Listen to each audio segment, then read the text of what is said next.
6/4/2025 6/4/2025 ഞായറാഴ്ചത്തെ നക്ഷത്ര ഫലങ്ങളാണ് നോക്കുന്നത്. എൻ്റെ നക്ഷത്ര ഫലങ്ങൾ തുടർച്ചയായി ലഭിക്കണമെന്നുള്ളവർ എന്തെങ്കിലും കമൻറ്റ് ചെയ്യുക. സ്റ്റിക്കറാണെങ്കിലും കമൻറ്റ് ചെയ്യാനായിട്ട് പ്രത്യേകം ഓർക്കണം.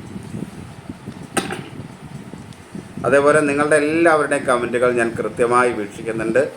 നിങ്ങൾ പറയുന്ന അതേ ഉദ്ദേശത്തോടെ തന്നെ, നല്ല ഉദ്ദേശത്തോടെ തന്നെ സ്വീകരിക്കാനാണ് കമൻറ്റുകളോടെല്ലാം എനിക്ക് താല്പര്യം.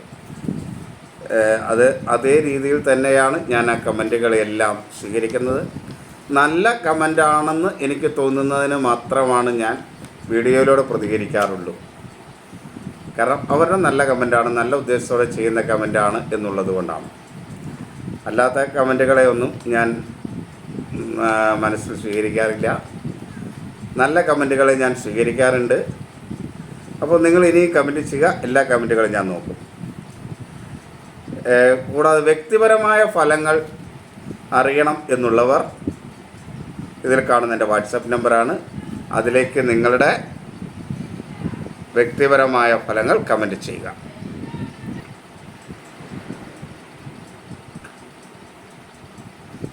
അപ്പോൾ എൻ്റെ വാട്സാപ്പിലേക്ക് നിങ്ങൾ വ്യക്തിപരമായ കാര്യങ്ങൾ മെസ്സേജ് ചെയ്യുക.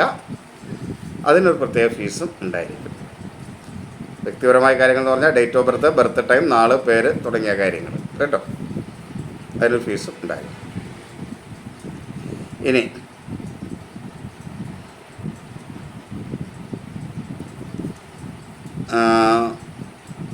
നമുക്ക് ഫലത്തിലേക്ക് വരാം. ഇടവം, തുലാം, മകരം രാശിക്കാർക്ക് ശുഭകരമാണ്. കർക്കിടകം, കുംഭം രാശിക്കാർക്ക് മധ്യമമാണ്. മേടം, വൃശ്ചികം രാശിക്കാർക്ക് ദോഷമാണ്. മിഥുനം, ചിങ്ങം, കന്നി, ധനു, മീനം രാശിക്കാർക്ക് കഠിന ദോഷമാണ്. ഒരു കാര്യം കൂടെ കമൻറ്റിൽ വന്നതാണ്. വിഷുഫലം തയ്യാറാക്കിക്കൊണ്ടിരിക്കുകയാണ്. വിഷുഫലം തിങ്കളാഴ്ചത്തേക്ക് ആകും എന്നാണ് വിചാരിക്കുന്നത്. വിഷുഫലം നിങ്ങൾക്കായിട്ട് നൽകുക തന്നെ ചെയ്യും. വിഷുഫലം ഇടുമ്പോൾ അതെല്ലാവരും ഒന്ന് ഷെയർ ചെയ്യാനും കമൻറ്റ് ചെയ്യാനൊക്കെ പ്രത്യേകം ശ്രദ്ധിക്കുക. വിഷുഫലത്തിനായി പ്രതീക്ഷിക്കാം. ഇനി നമുക്ക് ഫലത്തിലേക്ക് വരാം. വിശദമായി ഓരോ നാളുകളുടെയും ഫലത്തിലേക്ക് വരാം. മേടക്കൂറുകാർക്ക് ദോഷകരമായ ഒരു ദിവസമാണ്. ഇനി കുറച്ച് നാളത്തേക്ക് മേടക്കൂറുകാർക്ക് പല കാര്യങ്ങളിലും കുറച്ച് അസ്വസ്ഥതയൊക്കെ ഉണ്ടാകുന്ന കാലഘട്ടമായിരിക്കും. ഈ ദിവസം അനുകൂലമല്ല. അശ്വതി, ഭരണി, കാർത്തിക ആദ്യ കാൽഭാഗമാണ് മേടക്കൂർ എന്ന് പറയുന്നത്. മേടക്കൂറുകാരെ സംബന്ധിച്ചിടത്തോളം ഈ ദിവസം മനസ്സിനാണെങ്കിലും ശരീരത്തിനാണെങ്കിലും ഒരു അസ്വസ്ഥത അനുഭവപ്പെടുന്ന ദിവസമായിരിക്കും. ഉദരസംബന്ധമായ അസുഖങ്ങൾ, പ്രതിരോധ ശക്തി കുറവ് കൊണ്ടൊക്കെ വളരെ പ്രയാസങ്ങളുണ്ടാവും. അലസത ഉണ്ടാവും, മടിയുണ്ടാവും, ശരീരത്തിന് ക്ഷീണം ഉണ്ടാവും, ഒന്നും ചെയ്യാനായിട്ടുള്ളൊരു ഉന്മേഷം ഉണ്ടാവില്ല. ഇങ്ങനെയുള്ള ചില പ്രശ്നങ്ങളൊക്കെ മേടൻ രാശിക്കാർക്ക് ഉണ്ടാകും. അതേപോലെ അഭിപ്രായ സ്ഥിരതയോടുകൂടി ഒരു കാര്യം ചെയ്യാനുള്ളൊരു തോന്നൽ മേടൻ രാശിക്കാർക്ക് ഉണ്ടാകില്ല. പല കാര്യങ്ങളിലും ധൈര്യവും വീര്യവും ഒക്കെ പ്രകടിപ്പിച്ചിരുന്നിടത്ത് അത് പ്രകടിപ്പിക്കാനായിട്ടുള്ളൊരു മനസ്സ് ഉണ്ടാവില്ല. എന്തോ ഒന്ന് പിന്നിലേക്ക് പല കാര്യങ്ങളിലും വലിക്കുന്നതായിട്ട് മേടക്കൂറുകാർക്ക് അനുഭവപ്പെടും. അതുപോലെ മനസ്സ് അസ്വസ്ഥമായിരിക്കും. ശാരീരികമായ അസുഖങ്ങളൊക്കെ ഉള്ളവർക്ക് അത് കൂടുന്ന ഒരു സമയമാണ്. പ്രത്യേകിച്ച് ആസ്തമ പോലുള്ള അസുഖമുള്ളവർ വളരെയധികം ശ്രദ്ധിക്കണം. അലർജി സംബന്ധമുള്ളവർ, വൃക്ക രോഗമൊക്കെ ഉള്ളവർ ശ്രദ്ധിക്കണം. ഉദരസംബന്ധമായ രോഗങ്ങളുള്ളവർക്കും അത്ര അനുകൂലമായ സമയമല്ല. അതേപോലെ മേടക്കൂറുകാരെ സംബന്ധിച്ചോളം സഹോദരസ്ഥാനീയർ അനുകൂലമല്ല. സഹോദരസ്ഥാനീയരിൽ നിന്നൊക്കെ മനസ്സിന് വിഷമകരമായ ചില പ്രശ്നങ്ങളൊക്കെ ഈ ദിവസങ്ങളിൽ ഉണ്ടാവാം. ശത്രുക്കൾ മൂലമുള്ള ദോഷം ഉണ്ടാകാം. അപ്പോൾ ശത്രുക്കൾ മൂലമുള്ള ദോഷങ്ങൾ ബാധിക്കുന്ന ഒരു ദിവസം. ഈ ശത്രുക്കൾ മൂലമുള്ള ദോഷങ്ങളെന്ന് പറയുന്നത് ഒരു ഗ്രഹം ഒരു രാശിയിൽ കുറച്ച് കാലം നിൽക്കുമെന്നുള്ളത് കൊണ്ട് കുറച്ച് കാലത്തേക്ക് ചിലപ്പോൾ ശത്രുദോഷം പറയേണ്ടി വരും. ജാതക അനുകൂലമാണെങ്കിൽ ഈ ശത്രുദോഷമൊന്നും കാര്യം ബാധിച്ചോളുന്നില്ല. ജാതകം പ്രതികൂലമെങ്ങുമാണെങ്കിൽ ഈ പറയുന്ന ശത്രുദോഷം ഞാൻ ഉദ്ദേശിക്കുന്നതിനേക്കാൾ കൂടുതൽ നിങ്ങളെ ബാധിക്കുകയും ചെയ്യും. അതുകൊണ്ട് ശത്രുദോഷമൊക്കെ പറയുന്നവർ വെറുതെ നിസ്സാരമാക്കി തള്ളിക്കളയേണ്ട. ചെറിയ പ്രശ്നങ്ങൾക്ക് നിങ്ങൾക്ക് കാര്യതടസ്സം ഉണ്ടാകുന്നത് മറ്റുള്ള ആരുടെങ്കിലും ഇടപെടലുകൾ മൂലമൊക്കെ ചിലപ്പോൾ ആയി എന്ന് വരും. അതുകൊണ്ടാണ് അപ്പോൾ ശത്രുദോഷം ഉണ്ടാകാൻ സാധ്യതയുണ്ട്. മേടക്കൂറുകാർക്ക് കടബാധ്യത വരാതിരിക്കാനായിട്ട് പ്രത്യേകം ശ്രദ്ധിക്കണം. കർക്കിടകൂറുകാർ കടബാധ്യത ഉണ്ടാകാനുള്ളൊരു സാധ്യതയുണ്ട്. കാര്യം ധനപരവും കാര്യങ്ങളൊക്കെ ഉണ്ടെങ്കിലും ചില കടമൊക്കെ എടുക്കേണ്ടതായിട്ടോ അല്ലെങ്കിൽ കടം മേടിക്കേണ്ടതായിട്ടൊക്കെ വരാം. അതൊക്കെ ഒന്ന് ശ്രദ്ധിച്ച് വാങ്ങാനായിട്ട് ശ്രദ്ധിക്കുക. ഒരു മുൻകോപം ഉണ്ടാകാതിരിക്കാനായിട്ട് പ്രത്യേകം ശ്രദ്ധിക്കുക. ആവശ്യമില്ലാതെ എടുത്ത് ചാടി പ്രശ്നങ്ങൾ ഉണ്ടാക്കിയിട്ട് മുൻകോപം ഉണ്ടായി കലഹങ്ങളൊക്കെ ഉണ്ടാക്കി മറ്റുള്ളവരിൽ നിന്ന് നെഗറ്റീവ് ഉണ്ടാവാതിരിക്കാൻ പ്രത്യേകം ശ്രദ്ധിക്കേണ്ട ഒരു സമയമാണ് മേടക്കൂറുകാർ. അതേപോലെ ലഹരി പദാർത്ഥങ്ങൾ ഉപയോഗിക്കാതിരിക്കാൻ ഈ ദിവസം മേടക്കൂറുകാരൊന്ന് ശ്രദ്ധിക്കണം. അവർക്ക് സമയം അനുകൂലമല്ലാതെ ഇരിക്കുന്ന ദിവസം ആണ്.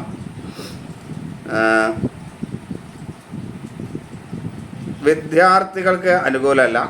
ബന്ധുക്കളും സുഹൃത്തുക്കളും ഒന്നും മേടൻ രാശിക്കാർക്ക് അനുകൂലമല്ല. അശ്രദ്ധ മൂലമുള്ള ഓർമ്മക്കുറവോട് നഷ്ടങ്ങൾ സംഭവിക്കാം. ധനപരമായി നേട്ടങ്ങളൊക്കെ ഉണ്ടാകും.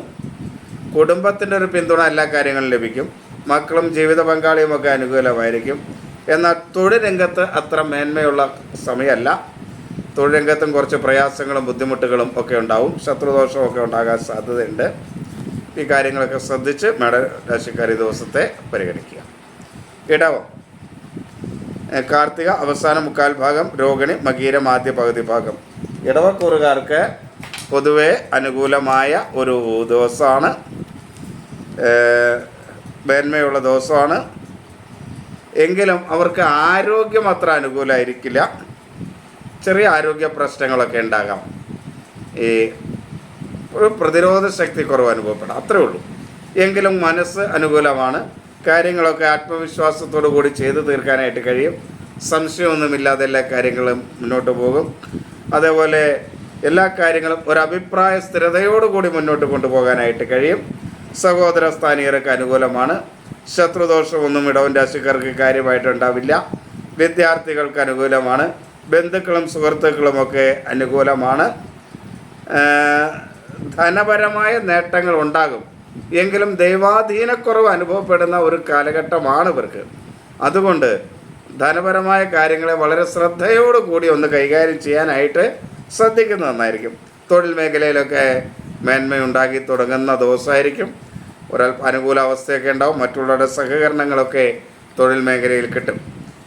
എങ്കിലും ദൈവാധീനക്കുറവുള്ളത് കൊണ്ട് അത് ഉണ്ടാക്കുന്നതിന് വേണ്ടിയുള്ള ഒരു ശ്രമം നന്നായിട്ട് ചെയ്യുക. നാമജപമൊക്കെ നന്നായിട്ട് ചെയ്താൽ ഇടവക്കൂറുകാർക്ക് അനുകൂലം തന്നെ ആയിരിക്കും. മിഥുനം മകേരം അവസാന പകുതി ഭാഗം, തിരുവാതിര പുണർദം ആദ്യ മുക്കാൽ ഭാഗം. മിഥുനക്കൂറുകാർക്ക് കഠിന ദോഷമാണ്. എങ്കിലും അവർക്ക് ആരോഗ്യത്തിലൊക്കെ മേന്മയുണ്ടാകും. അലസതയൊന്നും ഉണ്ടാവില്ല. കാര്യങ്ങളൊക്കെ ചെയ്തു തീർക്കാനായിട്ട് കഴിയും. പക്ഷെ മനസ്സ് ആവശ്യമില്ലാതെ അസ്വസ്ഥമാകും. ആവശ്യമില്ലാത്ത ചിന്തകളെ മനസ്സിൽ നിന്ന് മാറ്റിക്കളയാനായിട്ട് ഈ ദിവസം ബോധപൂർവമായി ശ്രമിക്കുക. മനസ്സ് അസ്വസ്ഥമാകുന്നുവെങ്കിൽ, മനസ്സ് അസ്വസ്ഥമാകുമ്പോൾ ഇത് കേൾക്കൂന്നും പറഞ്ഞ് ഞാനൊരു പോസ്റ്റ് ഇട്ടിട്ടുണ്ട്. അത് കേൾക്കുന്നത് നിങ്ങൾക്ക് ദൈവാധീനം വർദ്ധിപ്പിക്കാനും കൂടെ കാരണമാകും. അപ്പോൾ മറ്റൊന്നും ചെയ്യാൻ പറ്റുന്നില്ല, നാമം ജപിക്കാനൊന്നും പറ്റാൻ തോന്നണില്ല, അങ്ങനെയൊക്കെയുള്ള അവസ്ഥയിൽ ആ പോസ്റ്റുകൾ കാണാനായിട്ടുണ്ട്. ശ്രദ്ധിക്കുക. മനസ്സ് അസ്വസ്ഥമാകുമ്പോൾ ഇത് കേൾക്കുന്നൊരു പോസ്റ്റ് ഞാൻ ഇട്ടിട്ടുണ്ട്. അത് കാണുക, അത് കേൾക്കുക, നിങ്ങൾക്കത് പ്രയോജനം ചെയ്യും. സഹോദര സ്ഥാനീയർ അനുകൂലമായിരിക്കില്ല. ശത്രുക്കൾ മൂലമുള്ള ദോഷമുണ്ടാവും.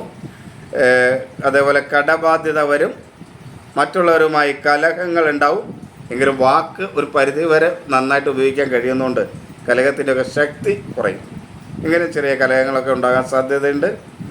ആസ്തമയൊക്കെ ഉള്ളവരൊന്ന് ശ്രദ്ധിക്കുക. മാനസിക അസ്വസ്ഥതയ്ക്ക് ചികിത്സ ചെയ്യുന്നവരൊക്കെ അവരുടെ മനസ്സൊന്ന് സ്വസ്ഥമാക്കിയിരിക്കാനായിട്ട് ശ്രദ്ധിക്കുക. അതിൽ ഉദര സംബന്ധമായ അസുഖമുള്ളവരും ശ്രദ്ധിക്കുക. ധനപരമായി ചില നഷ്ടങ്ങളൊക്കെ ഉണ്ടാകാൻ സാധ്യതയുണ്ട്. ജീവിത പങ്കാളി, മക്കൾ തുടങ്ങിയവരൊന്നും അത്ര അനുകൂലമായിരിക്കില്ല. പല കാര്യങ്ങളിലും കുടുംബത്തിൽ നിന്നുള്ള പിന്തുണ മിഥുനം രാശിക്കാർക്ക് കുറവായിരിക്കും. അതേപോലെ ലഹരി പദാർത്ഥങ്ങൾ ഉപയോഗിക്കാതിരിക്കാനും ഈ മിഥുനം രാശിക്കാർ പ്രത്യേകം ശ്രദ്ധിക്കണം. തൊഴിൽ രംഗം അത്ര മേന്മയുള്ളതല്ല. മറ്റുള്ളവരുമായിട്ട് സഹകരണം തൊഴിൽ രംഗത്ത് വളരെ കുറവ് ആയിരിക്കും. ഇനി കർക്കിടകം, പുണർദം അവസാന കാൽഭാഗം, പൂയം ആയില്യ നക്ഷത്രം. കർക്കിടകം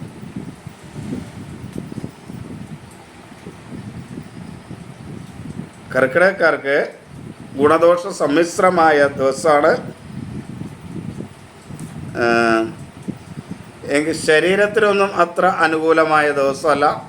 ദഹനക്കുറവ്, പ്രതിരോധ ശക്തി കുറവ്, പിത്തം മൂലമുള്ള സുഖം, വിളർച്ച, ഇങ്ങനെയൊക്കെ ഉള്ളവർക്ക് ബുദ്ധിമുട്ടുണ്ടാക്കുന്ന ദിവസമാണ്. നേത്രരോഗങ്ങളുള്ളവർക്ക് കർക്കിടകക്കാർക്ക് അനുകൂലമല്ല. എന്നാൽ മനസ്സ് പൊതുവെ അനുകൂലമായിരിക്കും. ബുദ്ധിപൂർവമായി കാര്യങ്ങളൊക്കെ ചെയ്തു തീർക്കാനായിട്ട് കഴിയും.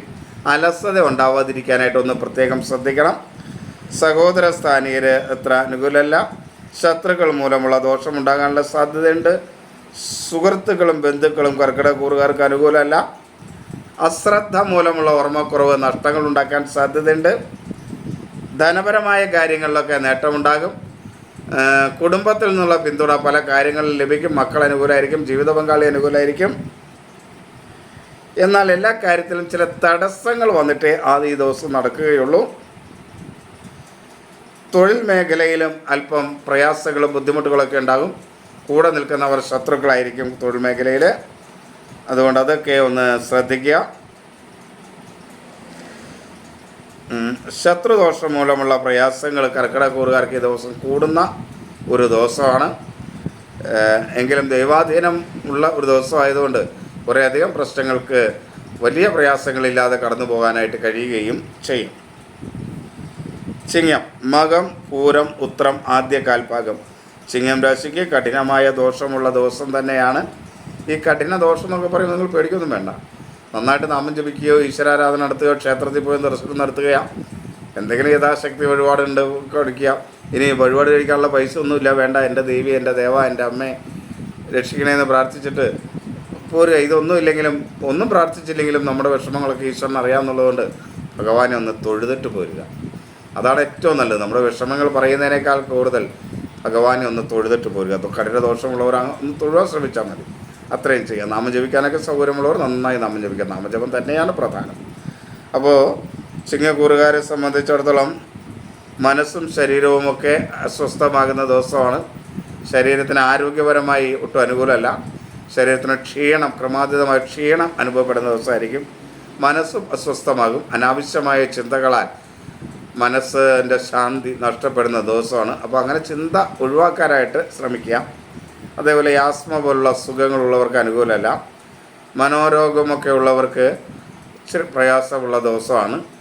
മാനസിക അസ്വസ്ഥന മെഡിസിൻ ഒക്കെ ഉപയോഗിക്കുന്നവർ അത് കൃത്യമായിട്ട് ഉപയോഗിക്കാനായിട്ട് ശ്രദ്ധിക്കുക. ഉദരസംബന്ധമായ രോഗം ഉള്ളവർ അനുകൂലമല്ല. അതിൽ ഉഷ്ണരോഗങ്ങൾക്കൊക്കെ ഉള്ളവരൊക്കെ ഒന്ന് ശ്രദ്ധിക്കണം. അതേപോലെ ജലം ധാരാളം ഉപയോഗിക്കാനായിട്ട് ചിങ്ങക്കൂറുകാർ ഈ ദിവസം ഒന്ന് ശ്രദ്ധിക്കുക. വിദ്യാർത്ഥികൾക്ക് അനുകൂലമാണ്. ശത്രുദോഷം കാര്യമായിട്ടൊന്നും ബാധിക്കില്ല. എന്നാൽ ചെറിയ ദോഷങ്ങളൊക്കെ ശത്രുദോഷം ഉണ്ടാവുകയും ചെയ്യും. ജീവിത പങ്കാളി ചിങ്ങൻ രാശിക്കാർക്ക് അനുകൂലമായിരിക്കും. പക്ഷെ ദൈവാധീനം വളരെ കുറഞ്ഞിട്ടുള്ളൊരു ദിവസമാണ്. ധനപരമായ ചില നഷ്ടങ്ങളൊക്കെ ഉണ്ടാകാനുള്ള സാധ്യത ചിങ്ങക്കൂറുകാർക്കുണ്ട്. തൊഴിൽ മേഖലയിലും അത്ര അനുകൂലമൊന്നുമല്ല. ലഹരി പദാർത്ഥങ്ങൾ ഉപയോഗിക്കാതിരിക്കാനായിട്ട് ചിങ്ങക്കൂറുകാർ പ്രത്യേകം ശ്രദ്ധിക്കണം. കാരണം തൊഴിൽ മേഖലയിലൊന്നും ലഹരി പദാർത്ഥം ഉപയോഗിച്ചുകൊണ്ട് പോകാതിരിക്കാനായിട്ട് പ്രത്യേകം ചിങ്ങക്കൂറുകാർ ശ്രദ്ധിക്കുക. ധൈര്യത്തിനും വീര്യത്തിനൊക്കെ ഒരു കുറവ് വരുന്നൊരു സമയമാണ്. ഒരു ആത്മവിശ്വാസക്കുറവ് എല്ലാ കാര്യത്തിലും അനുഭവപ്പെടുന്ന ഒരു സമയമാണ്. അപ്പോൾ അത് മനസ്സിലാക്കി മനസ്സിലൊക്കെ ശാന്തമാക്കി ചിങ്ങക്കൂറുകാർ മുന്നോട്ട് പോയാൽ ഈ ദിവസം ഒരു സമാധാനമൊക്കെ ലഭിക്കും. കന്നി, ഉത്രം അവസാന മുക്കാൽ ഭാഗം, അത്തം ചിത്തിര ആദ്യ പകുതി ഭാഗം. കന്നിക്കൂറിനും ദോഷകരമായ ദിവസം തന്നെയാണ്. കഠിന ദോഷമുള്ള ദിവസം തന്നെയാണ്. എങ്കിലും അവർക്ക് ശരീരം അത്ര അനുകൂലമല്ലെങ്കിലും മനസ്സ് അവർക്ക് അനുകൂലമായിരിക്കും. അപ്പോൾ മനസ്സ് ഒരാശ്വാസമൊക്കെ നൽകുന്നത് കൊണ്ട് പല പ്രയാസങ്ങളെയും ഒരു പരിധി വരെ നീക്കിയെടുക്കാനായിട്ട് കഴിയും. എങ്കിലും ഉദര സംബന്ധമായ അസുഖങ്ങൾ, ദഹനക്കുറവ് മൂലമുള്ള പ്രശ്നങ്ങൾ, പ്രതിരോധ ശക്തി കുറവൊക്കെ ഉണ്ടാകും. മനസ്സ് പൊതുവെ അനുകൂലമാണ്. ബുദ്ധിപരമായ കാര്യങ്ങളൊക്കെ ചെയ്യാൻ കഴിയും. ഒരഭിപ്രായ സ്ഥിരതയോടുകൂടി കാര്യങ്ങൾ ചെയ്യാനായിട്ട് കഴിയും. സഹോദര സ്ഥാനീയർ അനുകൂലമാണ്. ശത്രുക്കൾ മൂലമുള്ള ദോഷമൊന്നും കാര്യമായിട്ടുള്ള ദോഷമല്ല കന്നിക്കൂറുകാരെ സംബന്ധിച്ചിടത്തോളം.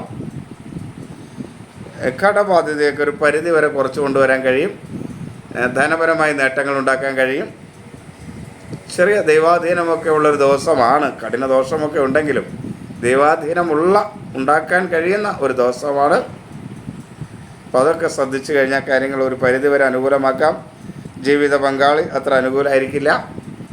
തൊഴിൽ മേഖലയിൽ അത്ര അനുകൂലമല്ല. മറ്റുള്ളവരിൽ നിന്നുള്ള പ്രയാസങ്ങൾ തൊഴിൽ മേഖലയിൽ ഉണ്ടാകും. മറ്റുള്ളവർ ശത്രുക്കളായതുകൊണ്ടല്ല, ചുമ്മാ തമാശയ്ക്കൊക്കെ പറയുന്ന ചില കാര്യങ്ങൾ കന്നിക്കൂറുകാർക്ക് തൊഴിൽ മേഖലയിൽ ദോഷകരമായി വരും.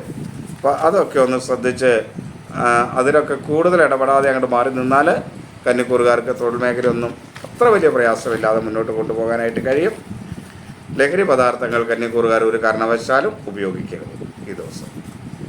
തുലാം അനുകൂലമായ ദിവസമാണ്, ശുഭകരമായ ഒരു ദിവസമാണ്. മനസ്സും ശരീരവുമൊക്കെ പൊതുവെ തൃപ്തികരമായിരിക്കും. ആരോഗ്യകാര്യത്തിലൊക്കെ തൃപ്തി ഉണ്ടാവും. അലസതയില്ലാതെ കാര്യങ്ങൾ ചെയ്യാൻ കഴിയും. ഒരാത്മവിശ്വാസത്തോടെ എല്ലാ കാര്യങ്ങളും ചെയ്യാം. ഒരു ഉറപ്പോടുകൂടി, ഒരു അഭിപ്രായ സ്ഥിരതയോടുകൂടി കാര്യങ്ങളെ മുന്നോട്ട് കൊണ്ടുപോകാൻ കഴിയും. മനസ്സ് വേണ്ട രീതിയിൽ പ്രവർത്തിക്കും.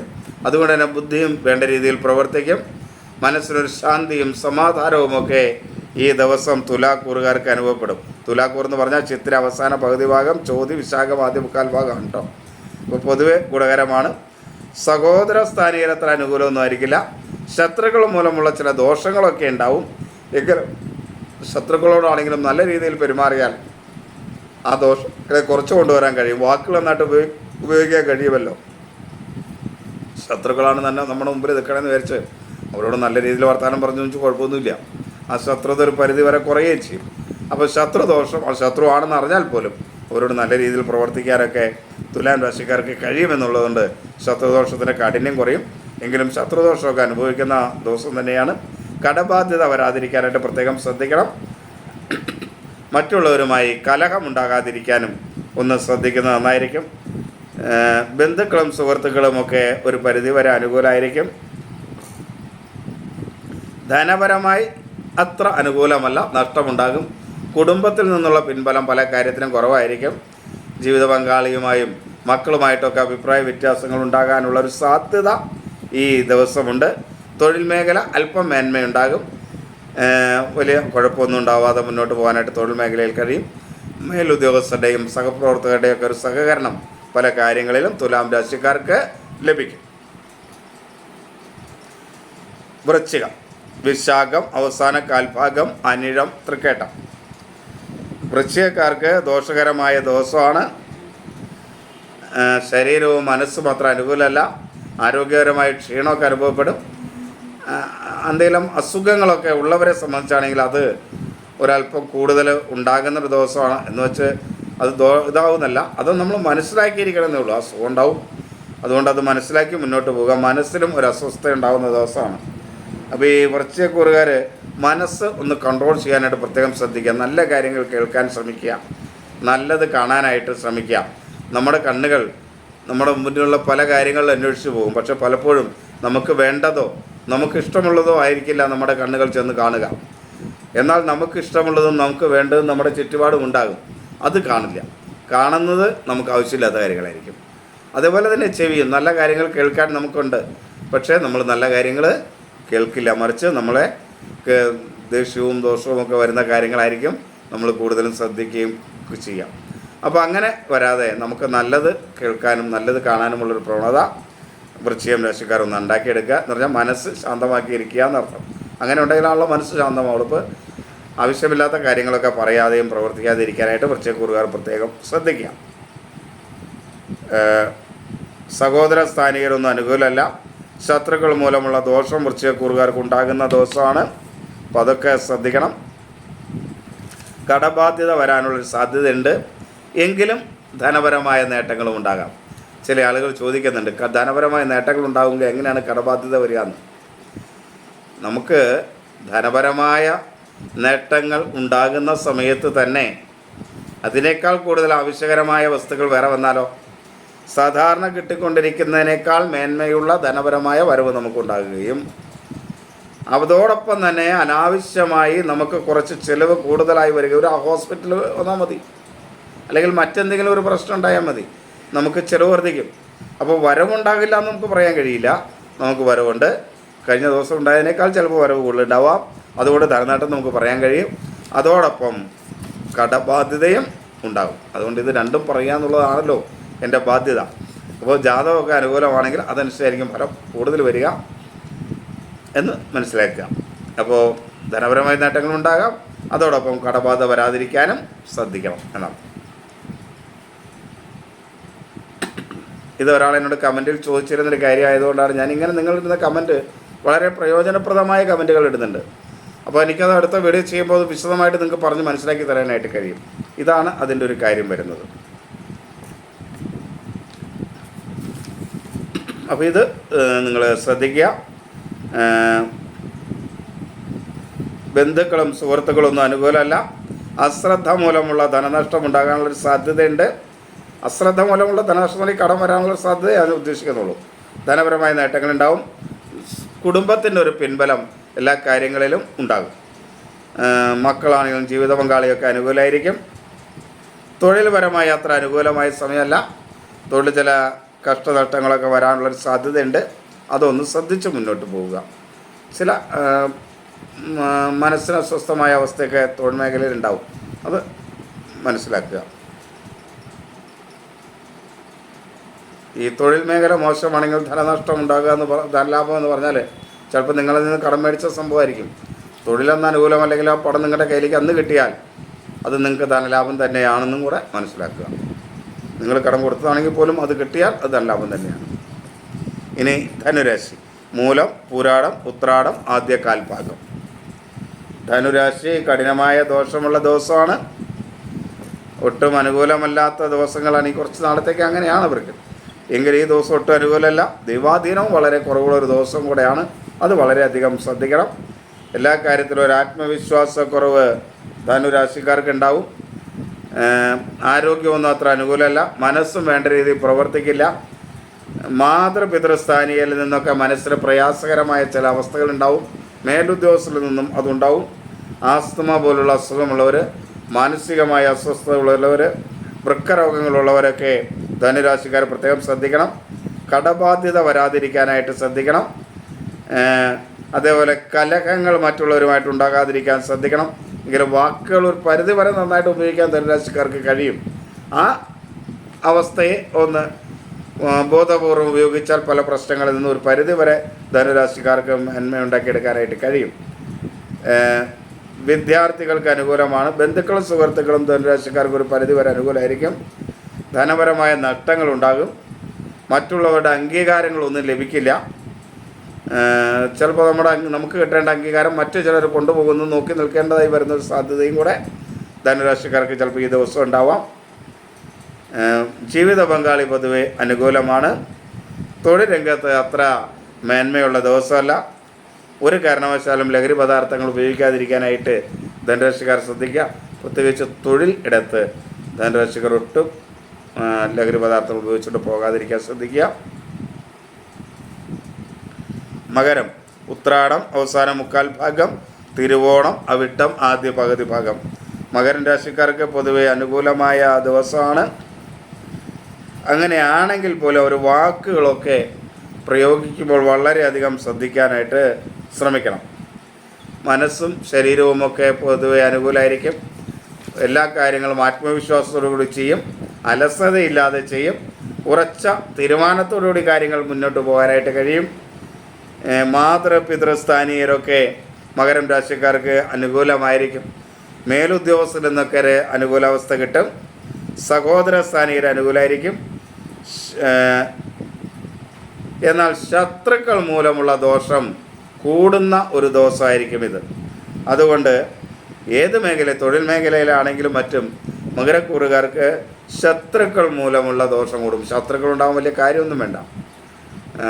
അപ്പോൾ അതുകൊണ്ട് ആവശ്യമില്ലാത്ത കാര്യങ്ങളൊക്കെ മറ്റുള്ളവരെക്കുറിച്ച് ഈ മകരക്കൂറുകാരെക്കുറിച്ച് മറ്റുള്ളവർ പറയും. അതിലൊന്നും വലിയ കാര്യം ഉണ്ടാവില്ല. നമ്മൾ അതിന് ചെവി കൊടുക്കാതിരിക്കുക. മകരക്കൂറുകാരൻ ചെവി കൊടുക്കാതിരിക്കുക. കാരണം നമ്മുടെ സമയം അനുകൂലമല്ലാതെ വരുമ്പോൾ മറ്റുള്ളവർ അങ്ങനെയൊക്കെ പറയും. നമ്മുടെ സമയം അനുകൂലമാകുമ്പോൾ അതാണ് മാറ്റിക്കോളും. അത്രയും കരുതിയാൽ മതി അതിനകത്ത്. അപ്പോൾ ഈ ശത്രുദോഷം മൂലമുള്ള ചില പ്രയാസങ്ങളൊക്കെ ഉണ്ടാകാനുള്ള സാധ്യതയുണ്ട്. ഈ മകരക്കൂറുകാർ വാക്കുകൾ വളരെ ശ്രദ്ധിച്ചുപയോഗിക്കണം. വാക്കുകൾ മൂലം ചില അപകടങ്ങൾ ഉണ്ടാവും. കൂടുതൽ ശത്രുക്കളെ സൃഷ്ടിക്കും. അതൊക്കെ ഒഴിവാക്കുക. മുൻകോപം ഒന്ന് ഒഴിവാക്കുക. ധനപരമായ നേട്ടങ്ങളൊക്കെ ഉണ്ടാകും. അതേപോലെ ജീവിത പങ്കാളി അനുകൂലമായിരിക്കും. കുടുംബത്തിലൊരു സ്വസ്ഥയും സമാധാനവും ഒക്കെ ഉണ്ടാവും. മക്കളും ജീവിത പങ്കാളിയുമൊക്കെ അനുകൂലമായിരിക്കും. തൊഴിൽ രംഗത്തും മേന്മയുണ്ടാകും. പൊതുവെ വലിയ ദോഷങ്ങളില്ലാതെ മകരക്കൂറുകാർക്ക് നല്ലൊരു ദിവസം തന്നെയായിരിക്കും ഇത്. പറഞ്ഞ കാര്യങ്ങളൊക്കെ ഒന്ന് ശ്രദ്ധിച്ച് പോയാൽ മതി. കുംഭം, അവിട്ടം അവസാന പകുതി ഭാഗം, ചതയം പൂരുരുട്ടാതി ആദ്യ മുക്കാൽ ഭാഗം. കുംഭക്കൂറുകാർക്ക് ഗുണദോഷ സമ്മിശ്രമായൊരു ദിവസമാണ്. കഠിനദോഷങ്ങളൊക്കെ കുംഭക്കൂറുകാർക്ക് മാറി തുടങ്ങിയിട്ടുണ്ട്. ഇപ്പോൾ ഗുണദോഷ സമ്മിശ്രമായ ഒരു ദിവസമാണിത്. മനസ്സ് പൊതുവെ അനുകൂലമായിരിക്കും. ഒരു ശാന്തിയും സമാധാനവുമൊക്കെ മനസ്സിന് അനുഭവപ്പെടും. എങ്കിലും വേണ്ട രീതിയിൽ ഒരു ആത്മവിശ്വാസമൊന്നും ഉണ്ടാവില്ല. ആരോഗ്യം അത്ര മേന്മയുള്ളതായിരിക്കില്ല. ഒരു അലസത, മടി, ക്ഷീണം അനുഭവപ്പെടുന്ന ഒരവസ്ഥ കുംഭക്കൂറുകാർക്ക് ഉണ്ടാവും. സഹോദര സ്ഥാനീയരൊക്കെ കുംഭക്കൂറുകാർക്ക് പൊതുവെ അനുകൂലമാകും. ശത്രുദോഷമൊക്കെ ഒരു പരിധി വരെ കുറഞ്ഞു കിട്ടും ഈ ദിവസം. മറ്റുള്ളവരിൽ നിന്നുള്ള അസ്വസ്ഥതകളൊക്കെ ഒന്ന് കുറഞ്ഞു കിട്ടും. അങ്ങനെ അനുകൂലമായിട്ട് വന്നില്ലെങ്കിലും ശത്രുക്കളൊന്നും പ്രതികൂലമാകാത്ത ഒരു സ്ഥിതി കുംഭരാശിക്കാർക്ക് ഈ ദിവസം ഉണ്ടാവും. വിദ്യാർത്ഥികൾക്കൊക്കെ അനുകൂലമാണ്. ബന്ധുക്കളും സുഹൃത്തുക്കളും അനുകൂലമാണ്. വാക്കുകളൊക്കെ നല്ല രീതിയിൽ ഉപയോഗിക്കാൻ കുംഭക്കൂറുകാർക്ക് കഴിയും.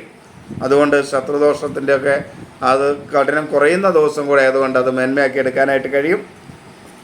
ജീവിത പങ്കാളി പൊതുവെ അനുകൂലമാണ്. എന്നാൽ മക്കൾ അത്ര അനുകൂലമല്ല. അവരിൽ നിന്ന് ചെറിയ പ്രയാസങ്ങളൊക്കെ ഉണ്ടാവും. വാക്കുകളൊക്കെ നന്നായിട്ട് ഉപയോഗിച്ചാൽ അതിൻ്റെയൊക്കെ കാഠിന്യത്തെ കുറയ്ക്കാൻ കഴിയും. വെറുതെ ഒരു കലഹം മക്കളായിട്ടുണ്ടായാലും ചിലപ്പോൾ അവർ ദേഷ്യപ്പെട്ട് പറയുന്നത് മനസ്സിൽ വേദനിക്കുമല്ലോ. അപ്പോൾ നമ്മൾ ഉപയോഗിക്കുന്ന വാക്കുകൾ ക്രമമായിട്ടും നന്നായിട്ട് ഉപയോഗിച്ചാൽ ഒരു പരിധി വരെ കുറയും. അത്രയേ ഉള്ളൂ. അപ്പോൾ അതൊക്കെ ഒന്ന് ശ്രദ്ധിച്ച് പോവുക. തൊഴിൽ മേഖല അനുകൂലമല്ല. ലഹരി പദാർത്ഥങ്ങൾ ഒരു കാരണവശാലും കുംഭൻ രാശിക്കാർ ഈ ഉപയോഗിച്ചുകൊണ്ട് വീട്ടിലോ തൊഴിലിടത്തൊന്നും പോകരുത്. തൊഴിൽ മേഖലയിൽ പല പ്രശ്നങ്ങളുണ്ടാവും. മേലുദ്യോഗസ്ഥരിൽ നിന്നൊക്കെ അനുകൂലമല്ലാത്ത സ്ഥിതി ഉണ്ടാവും. അപ്പോൾ അത് തൊഴിൽ രംഗത്ത് അനുകൂലമല്ലാതെ വരും. മീനം, പൂരുരുട്ടാതി അവസാന കാൽഭാഗം, ഉത്രട്ടാതി രേവതി. മീനരാശിക്കാർക്ക് ഒട്ടും അനുകൂലമല്ല. ശരീരവും മനസ്സും അനുകൂലമല്ല. ആരോഗ്യ പ്രശ്നങ്ങളുണ്ടാവും. വാദസംബന്ധമായ പ്രശ്നങ്ങളുള്ളവർ വളരെയധികം ശ്രദ്ധിക്കണം. ഒരു കാര്യവും അഭിപ്രായ സ്ഥിരതയോടുകൂടി ചെയ്യാൻ കഴിയില്ല. മനസ്സ് അനാവശ്യമായി അസ്വസ്ഥമാകുകയും അതുമൂലം ശരീരത്തിനും ഒക്കെ ക്ഷീണം അനുഭവപ്പെടുകയും ആരോഗ്യം അനുകൂലമല്ലാതെ വരികയും ചെയ്യും. ഈ ആസ്മ പോലുള്ള അസുഖമുള്ളവർ, മാനസികമായ അസ്വസ്ഥതയുള്ളവർ, വൃക്കരോഗങ്ങളുള്ളവരൊക്കെ ഒന്ന് ശ്രദ്ധിക്കണം. ജലം ധാരാളം കഴിക്കാൻ കഴിയുമെങ്കിൽ അത് ചെയ്യുക. ചില അസുഖമൊക്കെ ഉള്ളവർക്ക് ജലം കുറച്ച് കുടിക്കണമെന്ന് ഡോക്ടർമാർ നിർദ്ദേശിച്ചിട്ടുണ്ടാവും. അങ്ങനെയൊക്കെ ഉള്ളവർ ഒരുപാട് ജലം കുടിക്കരുത്. ആ ഡോക്ടർ പറഞ്ഞ രീതിയിൽ ഉപയോഗിക്കുക. അല്ലാത്തവർ മീനരാശിക്കാർ കുറച്ച് ജലം കൂടുതൽ ഈ ദിവസം കുടിക്കാൻ ശ്രമിക്കുക. എവിടെയെങ്കിലും യാത്രയൊക്കെ പോവുകയാണെങ്കിൽ നമ്മൾ കയ്യിൽ ജലം കരുതണം എന്നതിൻ്റെ അർത്ഥം, ഈ പറഞ്ഞതിൻ്റെ അർത്ഥം. അതൊക്കെ ഒന്ന് ശ്രദ്ധിച്ച് മുന്നോട്ട് പോകാനായിട്ട് ശ്രദ്ധിക്കുക. ബന്ധുക്കളും സുഹൃത്തുക്കളൊന്നും അത്ര മേന്മയുള്ളവരായിരിക്കില്ല. വാക്കുകൾ അനുകൂലമാവില്ല. അപ്പോൾ ആവശ്യമില്ലാത്ത വാക്കുകൾ പ്രയോഗിച്ചുകൊണ്ട് ജീവിതത്തിൽ ബുദ്ധിമുട്ടുണ്ടാകുന്ന കാര്യങ്ങൾ ചെയ്യാതിരിക്കാനായിട്ട് പ്രത്യേകം ശ്രദ്ധിക്കുക. ധനപരമായ നഷ്ടമായിരിക്കും. കഫ സംബന്ധമായ അസുഖങ്ങൾ മൂലം പ്രയാസങ്ങളുണ്ടാവും. ജീവിത പങ്കാളിയിൽ നിന്ന് നല്ല അനുകൂലമായ സ്ഥിതി ഉണ്ടാവും. തൊഴിൽ മേഖല ഒട്ടും അനുകൂലമല്ല. തൊഴിൽ മേഖല തൊഴിലാളികൾ അനുകൂലമായിരിക്കില്ല. അതേപോലെ തന്നെ മേലുദ്യോഗസ്ഥർ അനുകൂലമായിരിക്കില്ല. സഹപ്രവർത്തകർ അനുകൂലമായിരിക്കില്ല. അപ്പോൾ അതിൻ്റെയൊക്കെ പ്രശ്നങ്ങൾ ഉണ്ടാവും. അതൊക്കെ ശ്രദ്ധിച്ച് മുന്നോട്ട് പോവുക. ദൈവാധീനം വളരെ കുറവുള്ളൊരു ദിവസമാണ്. അതുകൊണ്ട് ദൈവാധീനം ഉണ്ടാക്കാനൊക്കെ ആയിട്ട് നന്നായിട്ട് ശ്രദ്ധിക്കുക. ഇത് ചന്ദ്രാധിഷ്ഠിത രാശിഫലമാണ്. നന്നായി ഈശ്വരാരാധനയൊക്കെ നടത്തിയാൽ ഈ ദോഷത്തെ കുറയ്ക്കാനായിട്ട് നിങ്ങൾക്ക് കഴിയും. ജാതകം കൂടെ അനുകൂലമുള്ളവർക്ക് വളരെ വളരെ നല്ല രീതിയിൽ ഈ ദോഷങ്ങളൊക്കെ ദൈവാധീനമൊക്കെ ഉണ്ടാക്കിയെടുത്ത് കുറയ്ക്കാൻ കഴിയും. ജാതക അനുകൂലം അല്ലെങ്കിൽ കുറച്ച് ദോഷങ്ങളൊക്കെ കാര്യമായിട്ട് അനുഭവിക്കും. അപ്പോൾ നന്നായി ഈശ്വരാധീനം ഉണ്ടാക്കുക.